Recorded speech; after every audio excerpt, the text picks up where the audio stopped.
meu querido Jack. E vocês todos e todas, obrigado. Gente boa, gente amada, que bom que estamos todos aqui. E é uma grande alegria. Vamos chegar bem para frente e pode entrar sem susto e tomar o lugar bem à dianteira, tranquilamente.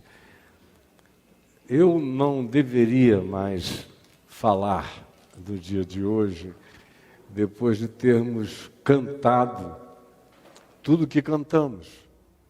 É praticamente uma redundância se a gente cantou entendendo, se cantou crendo, se cantou tomando posse. Está tudo aí. E há apenas uma questão. Deus precisa que eu diga isso a Ele? E é óbvio que não. Eu digo isso a mim mesmo em Deus. E digo isso a Deus em mim. E digo isso por causa do que em mim isso gera em Deus. E por causa da ebuliência que esse processo de fé lúcida, alegre e feliz manifesta na presença do Deus que é e em quem são todas as coisas, em todas as dimensões, produz e gera em mim.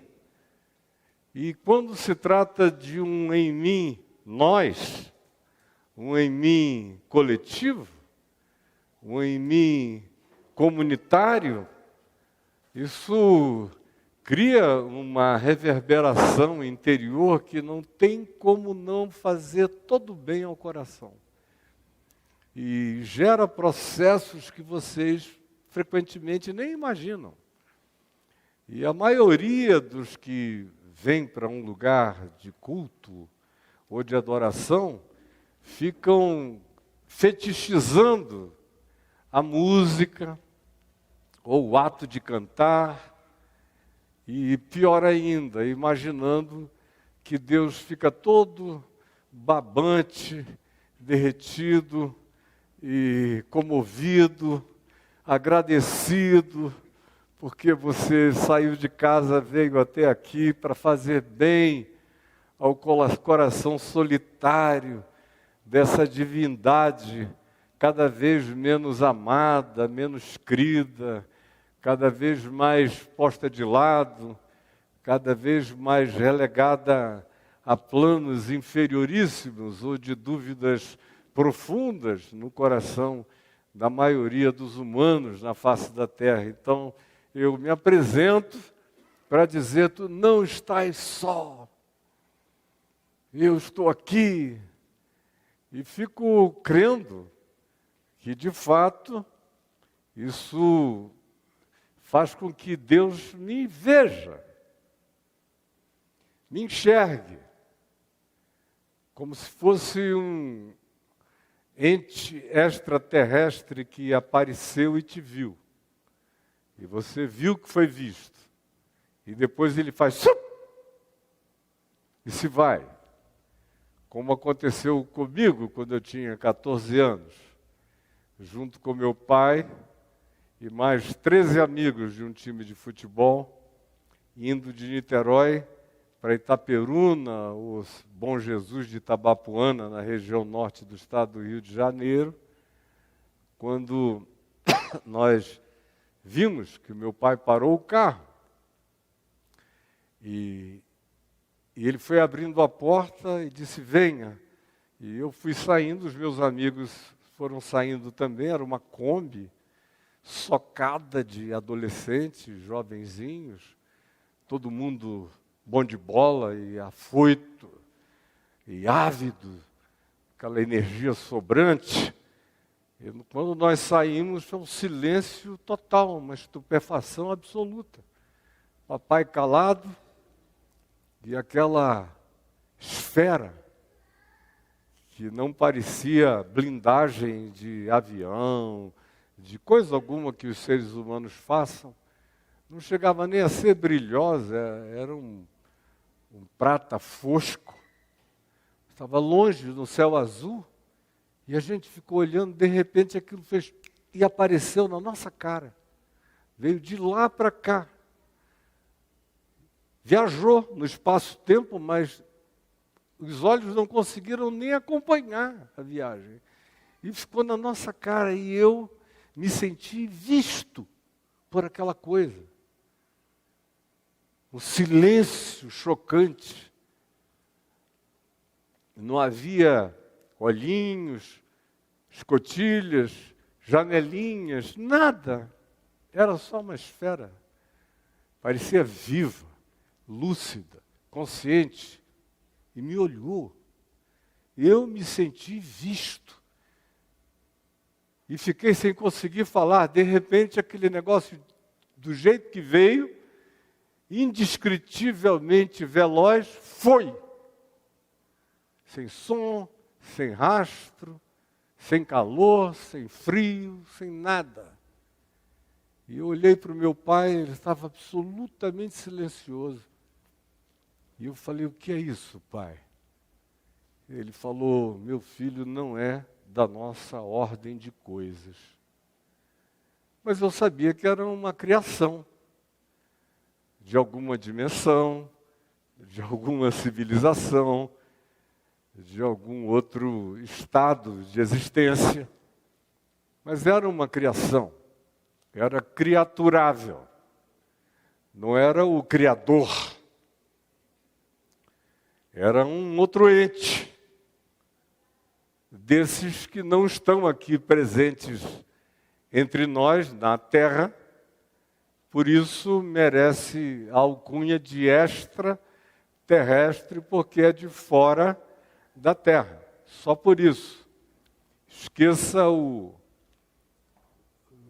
toda a construção de arquetipia e de conotatividade que emprestaram à palavra e pense só nessa transdimensionalidade de criaturas, assim como aquelas que habitam as profundezas dos mares. E algumas delas, quando a gente as vê pela primeira vez, são absolutamente extraterrestres, de tão estranhas, e esquisitas, e luminosas, chocantes, com estruturações de ser que fogem completamente a qualquer coisa na nossa inventividade. Isso tem a ver com criaturas.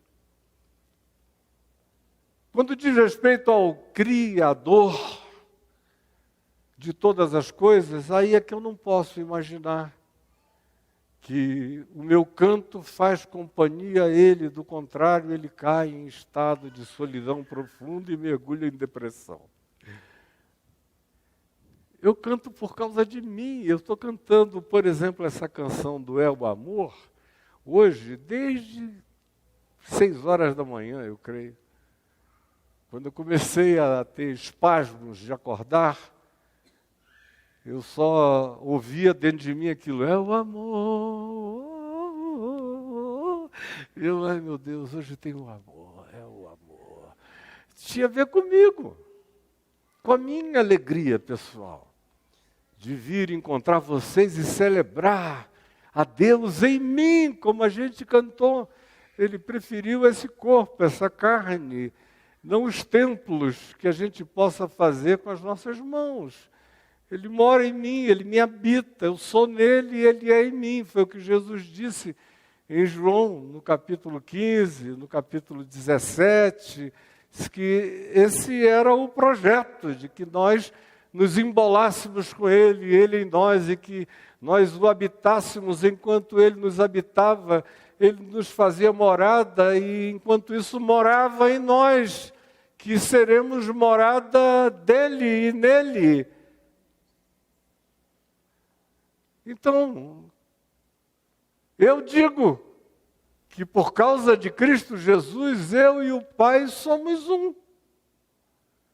E o Pai se fez um comigo e mora em mim. Como Jesus disse que Ele queria. Eu nele e nós em vós. E vós em nós. Isso nenhum processo de racionalização alcança. É uma apropriação de fé que cada um de nós tem que fazer em si mesmo e para si mesmo e no próprio coração. É algo que você abraça com a intuição e com a fé, não com nenhuma natureza de racionalização. E uma vez que você abraça e dá esse salto, que coloca você para além de todas as limitações e dimensões, e passa não só a dizer o que eu estou dizendo, mas experimentar essa certeza, esse fato, aí tudo muda na vida da gente. Muda para sempre. E hoje cedo, por exemplo, eu fui andando em volta de casa, um dia lindo, e pensando na situação dificílima de pessoas que têm que passar por essa existência sem ter essa esperança, sem ter essa certeza, sem ter essa paz, sem ter essa concretude. Como deve ser horroroso existir assim, nesse vazio, nesse nada, nesse coisa nenhuma, nesse talvez para tudo, quem sabe, provavelmente não é possível, não dá para imaginar, isso eu não posso imaginar, não deve ser. E aí, se não deve ser, quem sou eu em relação a isso tudo? Eu sou um nada também. Aí lá vai você, com a tarefa de amar, de se fazer amar, de realizar o bem, enquanto caminha oco, vazio, sem certeza de nada, sem saber nem onde é isso que você chama de aqui, e nem por que você aqui está, ou para onde que daqui você vai, ou por que você aqui apareceu, sem sentido para nada, nem coisa nenhuma. Como a grande maioria dos humanos vive, e como a grande maioria dos que se dizem cristãos também, na prática, assim vivem. E quando acham que tem alguma coisa a ver com Deus, é porque vão numa determinada hora, num certo lugar, e cantam e dizem, bom, agora, legal, tá? Vou fazer tudo o que eu puder para domingo que vem voltar. Enquanto isso, aguenta firme, não cai em depressão, porque eu estou indo caminhar e tirar a minha onda de cristão. Aí continuamos essa existência que a gente tem. Vivendo de auto-engano em auto-engano, as coisas nunca são definitivas. Há claudicâncias o tempo todo. E quando eu era criança, a gente chamava a claudicância lá em Manaus de caxingar. Era essa caminhada assim que caxingava de vez em quando, como a Adriana fez quando a gente vinha entrando aqui, ela quebrou os 2 pés e um dos joelhos. Ela falou, os pés já estão praticamente resolvidos, mas ainda sinto o joelho. Aí ela fez assim, deu uma caída de propósito, e eu levei um susto, que eu pensei que estava acontecendo. Aquela caxingada, aquela claudicância, que é o que a maioria de nós experimenta enquanto vive o tempo todo e não tem firmeza para nada. Enquanto isso, canta, é o amor que lança fora o medo, minha paz não é mais segredo. Continua a ser segredo para a maioria de nós. A gente só canta, não entende, não internaliza, não introjeta. Foi por isso que me deu vontade hoje, quando eu acordei, cantando este louvor, que faz tanto bem ao coração, me deu essa vontade enorme de falar justamente sobre esse texto, desta música, composta pelo Paulo Nazaré, Paulinho, lá em casa, filho do Josué Rodrigues, que viajou comigo durante anos. Eu conheci solteiro, depois fiz o casamento dele com a esposa, a Emília. Batizei o Paulinho, que hoje é um homem de uns 40 anos, por aí, mais novo do que os meus filhos, a maior parte deles, mas tem uns 42, 43, pastor em São Paulo, autor dessa música. Linda. E que conta a história inteira da pacificação e por que eu posso ter essa paz profunda. O amor lança fora o medo. É isso que está escrito aqui na primeira epístola de João, no capítulo 4. Você já leu alguma vez para você mesmo? João, primeira epístola, capítulo 4. E ele começa fazendo uma introdução que diz: amados, amemo-nos uns aos outros, porque o amor procede de Deus. Então, se eu te amo, eu estou praticando algo que procede de Deus, que tem seu nascedouro em Deus, que tem sua realidade em Deus. E a lógica do Evangelho é essa. E todo aquele que ama, portanto, é nascido de Deus e mais, conhece a Deus. Conhece a Deus. E prossegue. Aquele que não ama, não conhece a Deus, por uma razão simples, porque Deus é amor. Nisto se manifestou o amor de Deus em nós, em haver Deus enviado o seu Filho unigênito ao mundo para vivermos por meio dele, pelo Evangelho, pela palavra dele, pelo Espírito dele, com ele nos habitando, vivendo em nós. Nisto consiste o amor. Não em que nós o tenhamos amado a Deus, mas em que Ele nos amou e enviou seu Filho como propiciação, cobertura, pagamento por todos os nossos pecados. Amados, se de tal maneira Deus nos amou, devemos nós também amar uns aos outros. Essa é a lógica. Se de maneira absurda você foi amado, o absurdo está instalado como limites ilimitados para a prática do amor na experiência da gente enquanto existimos, amando-nos uns aos outros. Ninguém jamais viu a Deus. Ninguém. E o que a Escritura diz, o Novo Testamento, é que ninguém jamais viu e ninguém jamais verá. Ninguém viu no passado, ninguém vê hoje, ninguém verá jamais.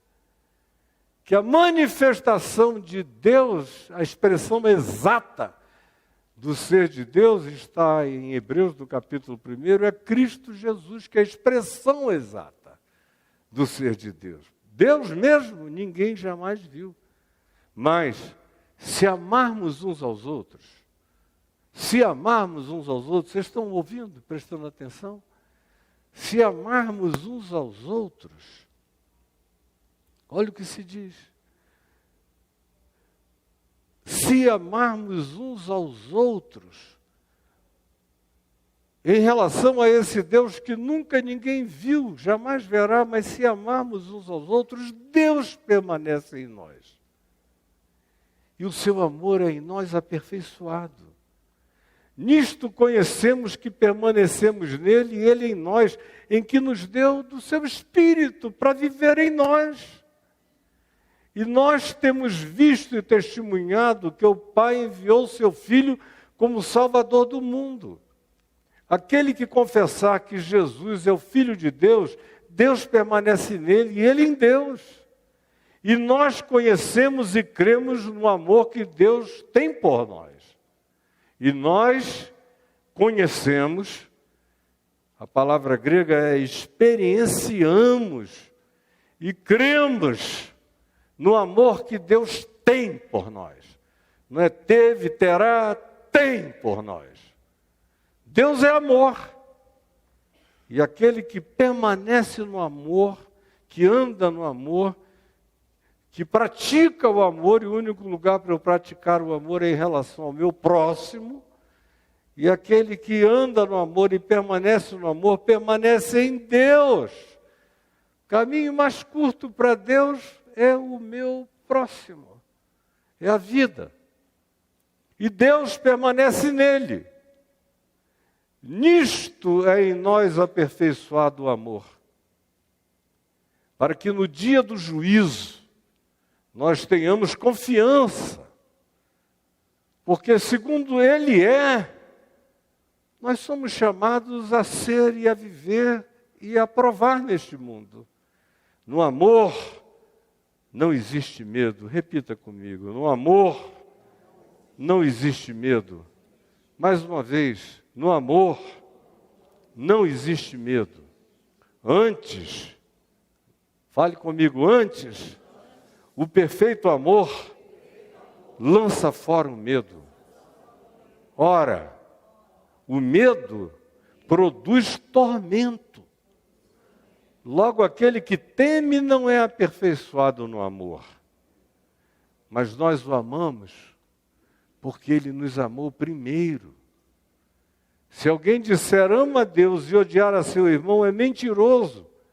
Pois aquele que não ama seu irmão a quem vê, não pode amar a Deus a quem não vê. Ora, temos da parte dele este mandamento único, que aquele que diz que ama a Deus ou que ame a Deus mesmo, também ame o seu irmão, o seu próximo, o outro ser humano. No amor não existe medo. O grande problema da maioria das pessoas está em saber que amor é esse, que garantias e que natureza ele possui, que constituição ele tem. Porque essa é uma palavrinha absolutamente desgastada, horrorosa, enlameada, nojenta, encebada, dessignificada, esvaziada de tudo. É a palavra amor. Pode significar tesão desesperado, paixão luxurienta, descontrolável. Pode significar romance, pode significar tendência melosa, quase melancólica. Pode significar uma quantidade enorme de coisas. Alguns se escondem atrás de ativismos piedosos, dizendo, não, eu estou fazendo todas essas atividades com essa melhor pauta social possível, porque essa é a minha prática de amor. Mas enquanto fazem isso, dão até os seus próprios corpos para ser queimados. Paulo diz em 1 Coríntios 13 que muitas vezes fazem isso sem amor, por isso nada aproveitará. O que é esse amor que lança fora o medo, que faz a gente andar desassombrado na existência? Faz a gente caminhar para a morte assoviando, com glória e alegria no ser, porque não há interrupção entre a melhor consciência que eu possa ter e a consciência excelentemente transcendente que me aguarda, sem interrupção, sem piscar de olhos, sem parada, sem ponto de inflexão de nenhum quem sabe a respeito do tema. Está certo, está feito. Que amor é esse que lança fora todo medo? Que não deixa habitar em nós nenhum tormento. Tira da gente o tormento. João chega a dizer, se você está em tormento, é porque você não foi aperfeiçoado no amor. Tem alguma coisa errada, ele diz. Se a sua vida é tangida por fobias e pânicos e medos, é porque você ainda não entendeu, e se entendeu, não teve a coragem de se entregar para receber todo o benefício desse amor definitivo que tira todo o tormento, que traz toda a pacificação, que lança fora toda angústia e que expulsa todo medo. Ora, está tudo mais do que explicado quando a gente faz a mera leitura do texto que começa dizendo, olha, quem ama a Deus, conhece a Deus, vem de Deus, é nascido de Deus, porque Deus é amor. Quem diz que ama a Deus deve amar o seu irmão, porque nunca ninguém viu a Deus. Então, não é baseado no que eu nunca vi, do que eu nunca alcancei, que eu vou entender amor. Eu só entenderei amor se eu praticar em relação aonde ele é possível. Que são os meus encontros variados. Começa lá dentro de casa, com a minha mulher, o marido, os filhos, os netos, se estende para a família, para amigos, para relacionamentos, e chega até os inimigos, aos adversários, aos que têm posições diametralmente opostas, mas que eu sou chamado ainda assim a amá-los, significando com isso, como eu já falei diversas vezes, que a palavra amor tem muitas formas de expressão, mas no Evangelho a máxima dele é amar os inimigos e orar pelos que nos perseguem, significando dizer que ele atinge o seu ápice para além do tesão, para além do desejo, para além da afinidade, para além das intimidades, para além das anuências mútuas, para além de tudo isso. Ele alcança um nível de decisão que está para além dos acordos imediatos. Quando ele chega nesse ponto, aí não tem mais medo nenhum que possa habitar em mim. Antes disso, há muita angústia e muita dúvida. Por isso o apóstolo João, usando essa lógica esmagadora do amor de Deus, começa dizendo, fazendo algumas definições que nesse texto, todas elas começam com um nisto sabemos. Nisto. Nisto consiste, nisto conhecemos. A primeira afirmação desse nisto está no verso 9. Nisto se manifestou o amor de Deus em nós. Aí ele fala da encarnação de Deus em Cristo Jesus. Olha, a prova do amor de Deus por nós é o fato de que ele preferiu se fazer carne do que habitar templos ou lugares ou condições ou dimensões. Ele resolveu habitar a todo aquele que tenha consciência de si e todo ser que respira e toda existência é nele. E quanto mais consciente seja, mais plena de Deus se torna. E a maior prova disto, de que Deus me ama, como João vai dizer, nós sabemos que Ele nos ama porque Ele deu o seu Filho por nós. Como Paulo afirma em Romanos, no capítulo 5, no verso 8, Deus prova o seu próprio amor para conosco pelo fato de ter Cristo morrido por nós, sendo nós ainda pecadores. Logo, muito mais agora, sendo já lúcidos e justificados em fé pelo seu sangue, com essa consciência, somos por ele salvos da ira. Porque se nós, quando éramos inimigos, alienados, rejeitando-o na nossa ignorância, fomos reconciliados unilateralmente por ele, mediante a morte do seu Filho, que não pediu permissão para nos amar,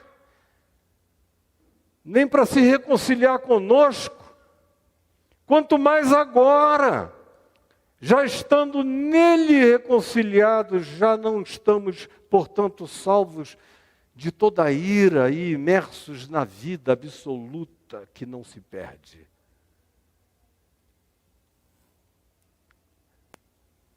Nisto nós conhecemos o amor, quando a gente tem esse discernimento de que ele não pediu permissão para me amar, que esse amor é unilateral. Quando eu aprendo que não se está falando da nossa relação de solidariedade para com Deus, de compreensão recíproca, de anuência, de acerto confessional e de credos e de doutrinas, de nada disso. Como Paulo diz em 2 Coríntios, no capítulo 3, versos 1 e 2, pois Deus estava em Cristo reconciliando consigo o mundo, unilateralmente, sem ninguém saber, sem ninguém indagar, sem ninguém ter capacidade de discernir, sem que isso fosse uma mensagem, sem que isso fosse um grito, sem que isso fosse uma informação. No meio da alienação e da escuridão de tudo e de todos, Deus me ama e atravessa a existência em carne e em sangue, palpável, concreto, me vendo, me amando, é uma escolha dele.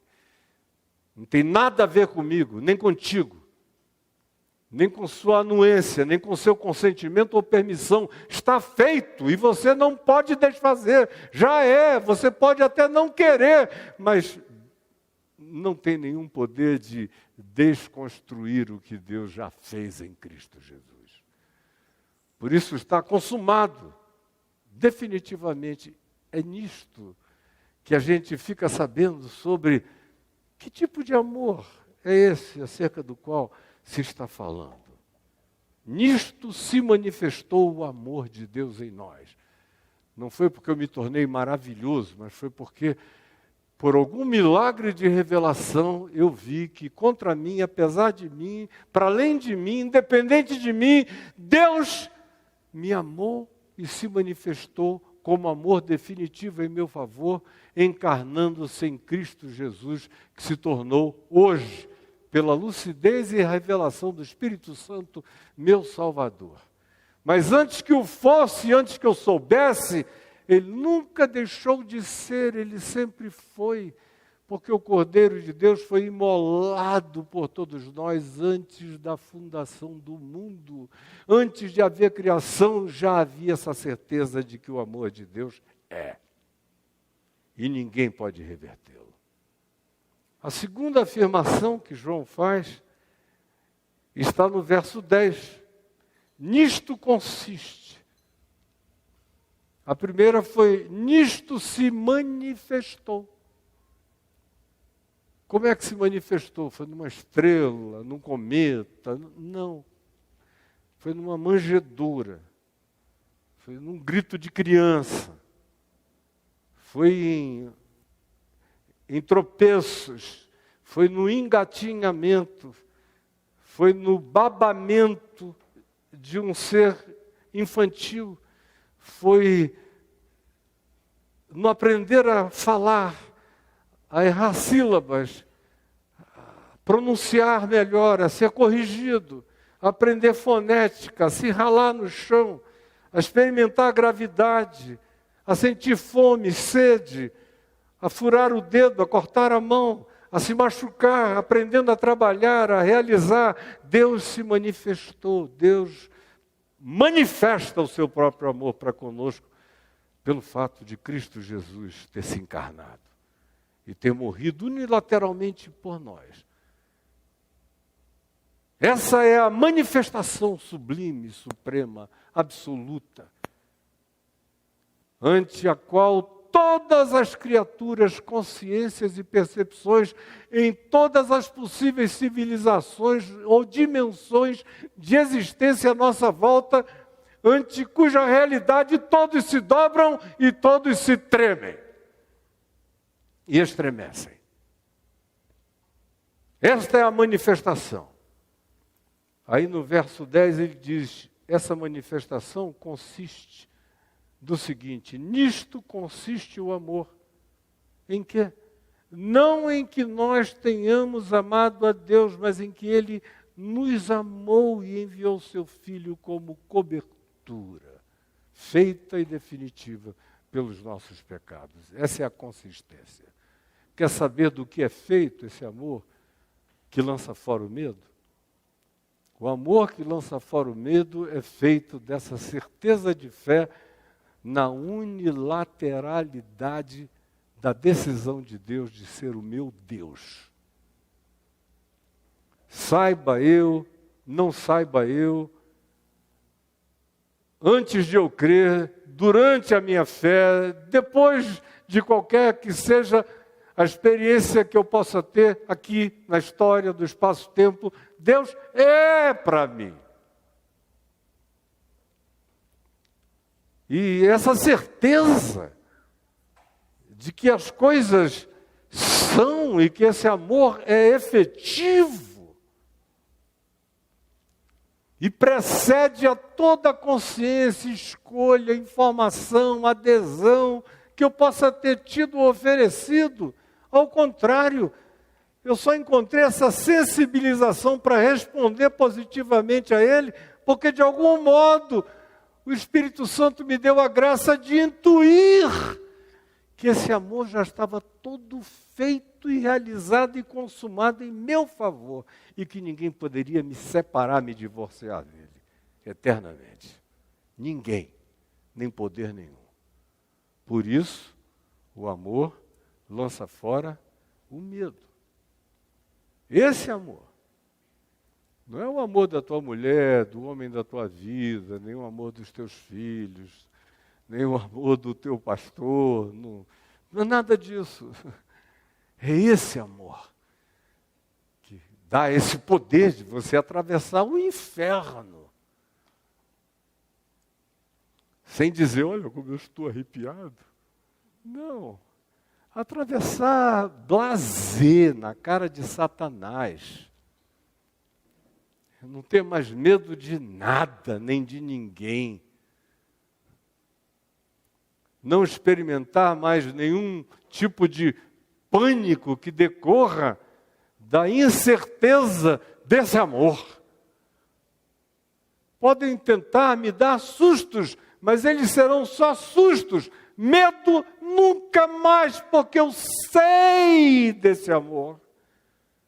E tudo mais é apenas contingencial, circunstancial, momentâneo, ou meros sustos da existência a serem processados. Mas quando eu os processo em fé, imediatamente eu sou pacificado em serenidade indizível.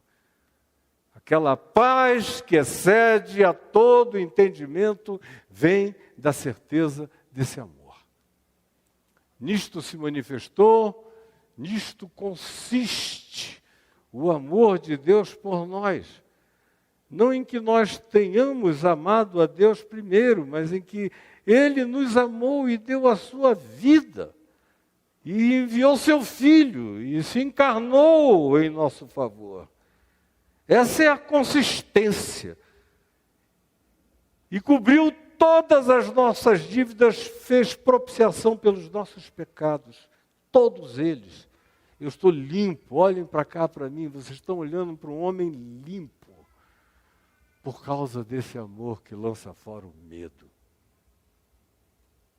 Que me dá essa certeza de que eu nasci dele, que eu sou dele, que eu volto para ele, que tudo meu é nele e ele é em mim. E nós nos tornamos um. E não tem força nem poder que me separe dele. Nem no céu, nem na terra, nem debaixo da terra, nem em nenhuma camada dimensional de nenhuma natureza. Aí João prossegue, não só ensinando como ele se manifestou e no que ele consiste, mas ele diz no verso 13, nisto conhecemos, que permanecemos nele e ele em nós, no fato de que ele nos deu do seu Espírito. E nós temos visto e testemunhado que o Pai enviou o seu Filho ao mundo. E nós sabemos que ele nos deu do seu Espírito, porque nós temos essa alegria de confessar que Jesus é o Filho de Deus, uma vez que nós tenhamos tido essa certeza certeza no nosso coração, o que faz com que eu possa saber que agora, lucidamente, Ele permanece em mim e eu nele. Antes era unilateral, agora eu tenho uma informação que me faz casar com essa alegria. Eu me casei com a alegria de que Ele fez antes de eu saber que Ele faria. E que o que Ele fez é indesfazível, é eterno. E não tem nada nem ninguém que me separe dessa realidade. É nisto que se ampara a minha certeza. Como diz João, nisto conhecemos, nisto experienciamos, que nós permanecemos nele e ele em nós. Porque o mesmo Espírito, o Espírito dele, o Espírito de Cristo, o Espírito da entrega, o Espírito da graça, o Espírito da dadivosidade, o Espírito da misericórdia, o Espírito da compaixão, o Espírito do absurdo, da paixão, do amor solidariamente salvador, está em mim. E foi crescendo em mim, é o próximo passo para o qual João nos leva. É para fazer com que isso não pare de aumentar em mim, na minha consciência, que ele diz no verso 17, nisto é em nós aperfeiçoado o amor. Nisto se manifestou, nisto consiste, nisto conhecemos, nisto é aperfeiçoado. Nisto ele cresce. Como é que ele cresce? Em nós. Nisto é em nós aperfeiçoado o amor, para que no dia do juízo, qualquer que seja o juízo, nós mantenhamos confiança. Mantenhamos confiança. Olha que coisa mais maravilhosa. Nisto é em nós aperfeiçoado o amor, para que no dia do juízo mantenhamos confiança. Pois, segundo Ele é, também nós somos neste mundo. Não sou perfeito, mas vinda a ignorância absoluta, fui sendo levado de amor em amor, de compreensão em compreensão, de fé em fé, de percepção em percepção, de passo em passo. E o amor de Deus vem crescendo em mim, à medida em que eu abraço essa consciência, e ele é aperfeiçoado. E esse aperfeiçoamento, essa crescência de lucidez em fé, de confiança, é para que, no dia de qualquer que seja o juízo, nós tenhamos confiança. Aconteça o que acontecer, jamais estará em questão quem Deus é para você e quem você é para Deus.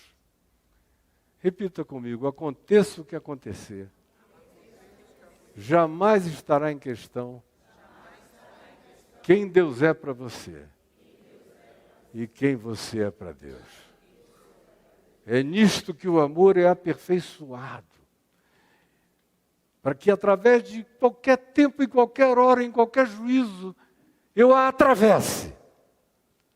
Tendo essa confiança de que eu sou nele, ele é em mim. E dia a dia, isso amadurece em mim como uma pacificação e solução da minha vida. E quando isso acontece, se cumpre o que se diz aqui. No amor não existe medo. Aí eu não tenho medo de mais nada, e nem de amar. Um dos medos mais básicos da maioria de nós é amar. Você já teve medo de amar?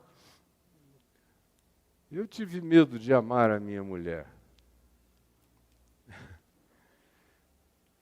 Eu cheguei a ter a coragem absolutamente imbecilizada de, assim que nós nos conhecemos, e também um retrato de um certo narcisismo, de insegurança, de perguntar a ela se ela me amaria tanto quanto, e dei lá uma referência. Aí ela olhou para mim, riu e falou: estou me sentindo numa corrida de cavalo. E a gente estava na frente do Jockey Club do Brasil, ali no Jardim Botânico. Estou me sentindo cabeça com cabeça. Vocês conhecem ela, sabem como ela não perde a chance de uma piada, de uma gozação. Aí eu caí em mim e falei: meu Deus, que idiota. Eu estou morrendo de medo de amar essa mulher, porque eu já estou amando. E com medo de amar do jeito que eu estou amando. Porque o amor lança fora o medo. Quando lança fora, antes de tudo, o medo da fragilidade de amor, de amar não correspondidamente, em qualquer que seja o nível. É claro que numa relação homem e mulher tem que haver correspondência. Se não houver, a saúde manda que você siga adiante, transforme esse amor num outro modo de amar. Mas às vezes você encontra esse medo de amar os filhos. Eu conheço pais que dizem: não vou amar tanto assim os meus filhos não, porque depois eles vão crescer, vai todo mundo embora, ninguém vai olhar para trás, ninguém vai ligar para mim. Então os caras amam com conta-gotas, com rédeas, com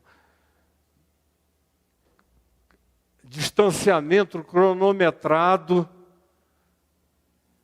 porque têm medo do que possam fazer. Amar é apavorante para a maioria de nós.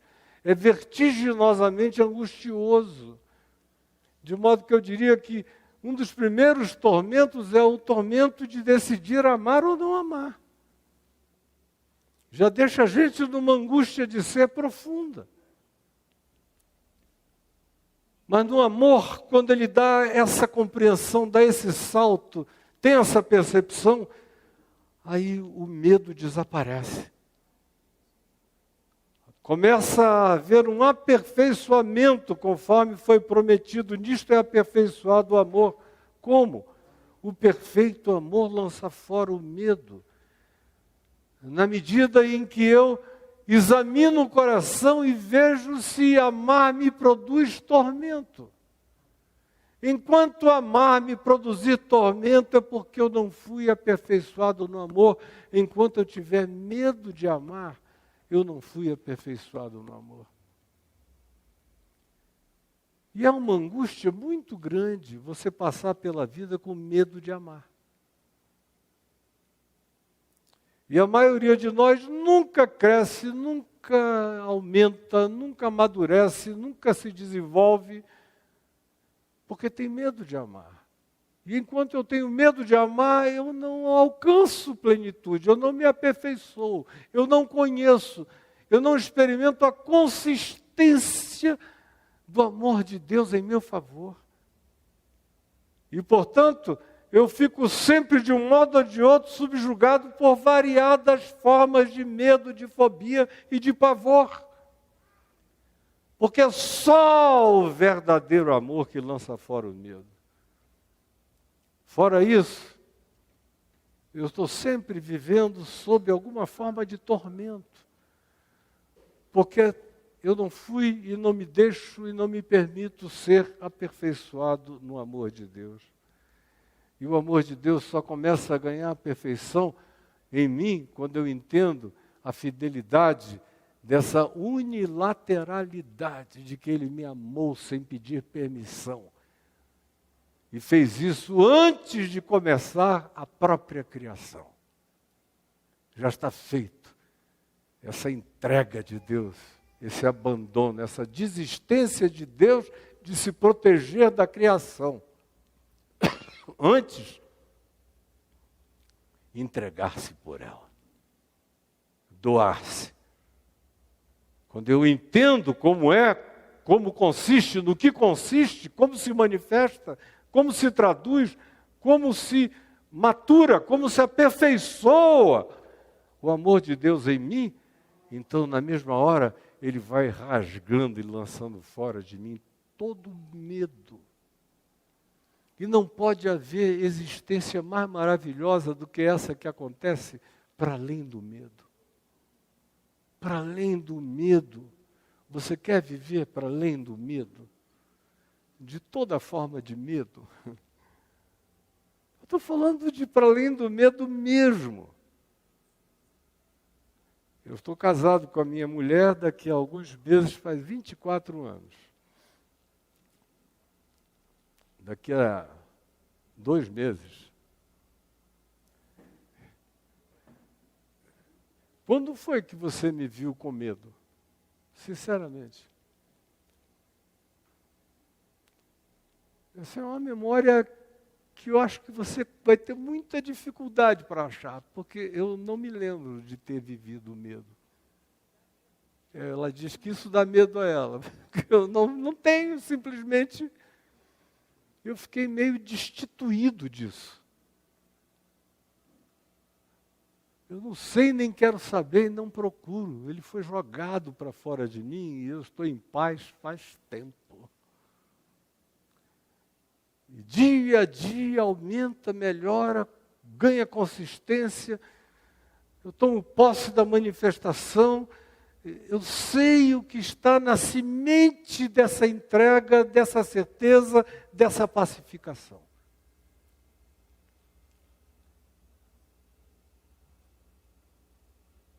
E eu sei também, sobretudo, que o amor de Deus está crescendo em mim, porque se eu disser que amo a Deus e odiar ao meu irmão, eu sou um mentiroso.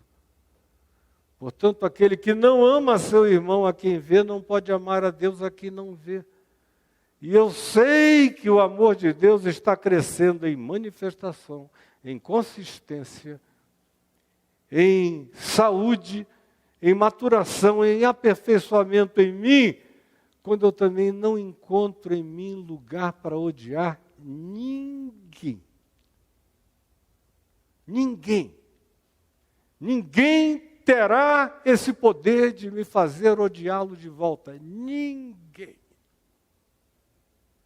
Isso é liberdade. Esse é o único ser livre andando pela terra, é aquele que não deu e não dá a mais ninguém o poder de fazê-lo odiar. Não tem diabo, demônio, ser humano demoníaco, maligno, horroroso, nojento, inumano, com o poder de me fazer odiar. Pela misericórdia de Deus, eu cheguei até aqui, sem ser movido por nenhuma pulsão de nenhuma natureza de ódio. E sem dormir sobre o ódio. Nem um dia da minha existência, depois que essa manifestação da unilateralidade eterna do amor de Deus por mim, rebentou todas as minhas resistências.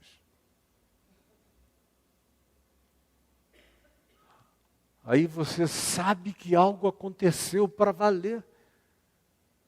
Que o desmonte foi absoluto. E que não sobrou mais nada a temer.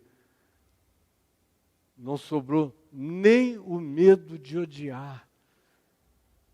Porque isso passou também definitivamente para mim e para você. É aí que a gente bota o pé nessa plataforma da libertação de toda natureza de tormento. O que eu estou dizendo aqui é absolutamente explícito na leitura do texto que a gente fez há pouco. Na primeira epístola de João, no capítulo 14. Nada novo, é só uma tentativa de explicar em braille, em várias outras formas de linguagem, modos de escrita, a mesma coisa, para ver se você, tateando, enxerga e toma posse. Do contrário, o bem do Evangelho não terá se concretizado em mim, porque o grande bem do Evangelho é que ele me coloca para além de toda forma de juízo. me coloca para além de todo medo. Eu não deixo de ser consequente, racional, de avaliar, de ponderar, mas isso tem tudo apenas a ver com as decisões de um cotidiano de subsistência e de inteligência. Mas no que diz respeito a Deus em mim, eu em Deus, eu na vida, o mundo em meu favor ou contra mim, aplausos ou vaias, tudo isso morre. Fica só essa certeza de paz. E todo medo é lançado fora. Não fica nenhuma raiz de tormento. Você não gostaria de fato provar o Evangelho como essa realidade que não te faz religioso, te faz humano, lindo, cheio do Espírito de Deus, de amor, nascido de Deus, vivendo no amor de Deus, para além do medo, do tormento, da culpa, para além de juízos. Porque você sabe que já passou da morte para a vida, que está tudo resolvido, tudo consumado, tudo feito. Eu sou uma escatologia realizada em Cristo Jesus, o mundo já acabou, eu só estou apenas vivendo o rastilho histórico dessa experiência. Eu já estou nele, está tudo finalizado, tudo feito, tudo definido. O resto é só a ilusão do espaço-tempo ainda passando por aqui. Mas eu já sou nele. Por que eu vou temer qualquer movimento das ilusões, das miragens do espaço-tempo? Tudo passa. Até as estrelas que eu vejo no firmamento, muitas delas já nem são. Brilham apenas por força do atraso da minha limitação cognitiva. Se até na existência universal à minha volta é assim, imagina, o Evangelho está me dando a condição de não me assombrar com nenhuma impressão na existência, nem de vida, nem de morte, nem de coisa de nenhuma natureza. Agora, viver assim é que é viver. O resto é tentativa de existir. Eu já falei o bastante para você ter entendido. A questão não é entender com assentimento intelectual, é tomar posse disso pela fé para você, para mim, para nós. É levar isso para a vida. Sei como se manifestou, sei no que consiste, sei como isso cresce, como isso se aperfeiçoa, como isso se desenvolve e o que isso produz. Produz essa existência para além do medo, para além do tormento, para além do juízo, mergulhada, enraizada e plantada na mais absoluta confiança. É o que eu desejo para você, para mim, para minha mulher, para os meus filhos, netos, para todos nós. E para aqueles milhares e milhões que vão nos assistir depois. Que o amor de Deus penetre em todas as dimensões da nossa possibilidade de absorção espiritual dessa verdade. Para que o bem do Evangelho seja meu, seja seu, seja paz na existência da gente, em qualquer que seja a circunstância da existência. Vamos ficar em pé e vamos cantar. O amor lança fora o medo. E minha paz não é mais segredo, eu já contei tudo hoje à noite aqui. Não tenho nenhuma carta na manga. Está tudo declarado. Agora, é querer ou não querer. É praticar ou não praticar, porque assim como Ele é, também nós somos neste mundo. Como a gente aprendeu que Ele é em amor e como é o amor dEle por nós, eu estou aqui nesse mundo para repetir, para praticar. Não é isso que vai me dá o que eu já tenho, mas é isso que vai enraizar e aprofundar e redimensionar e ressignificar dia a dia essa imensa e incontável certeza de confiança e de pacificação. Em nome de Jesus, eu quero ser um evangelho vivo, uma boa nova, uma experiência plena da manifestação de Deus possível na existência humana. É o que eu quero para mim, para você, é o que o Evangelho propõe para todos nós, em nome de Jesus. Vamos juntos.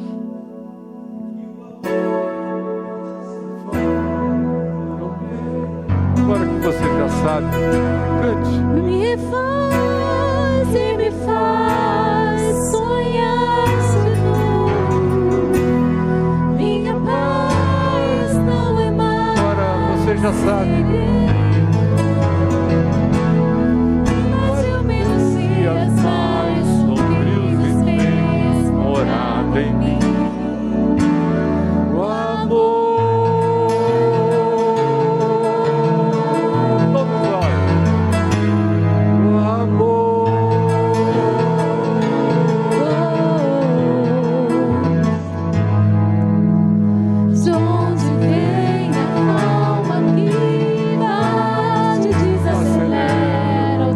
Tá tudo claro. Deixa vir os sonhos, abre caminhos pra seguir.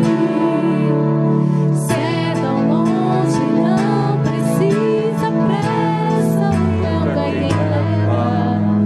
E uma voz que soa dentro do peito diz que o amor lança fora o medo. Maravilha.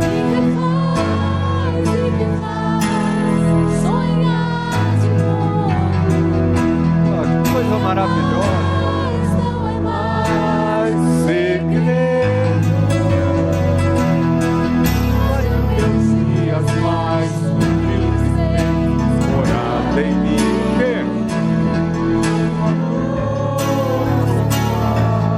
para o medo me faz e me faz sonhar de novo. Minha paz não é mais segredo. invadiu meus dias mais sombrios, fez Morada em mim, aleluia, amor.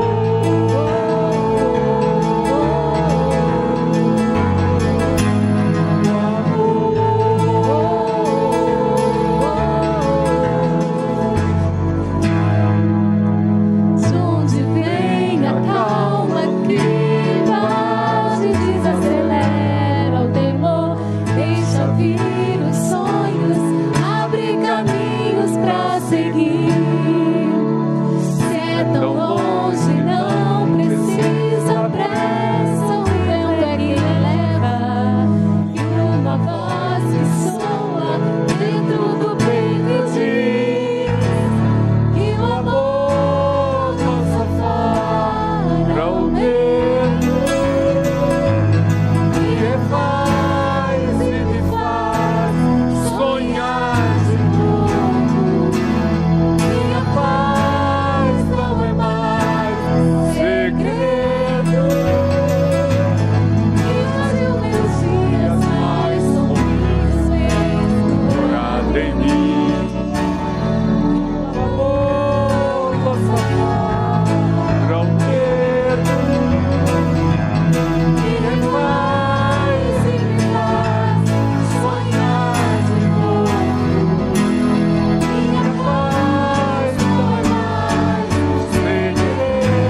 Louvado seja o teu nome.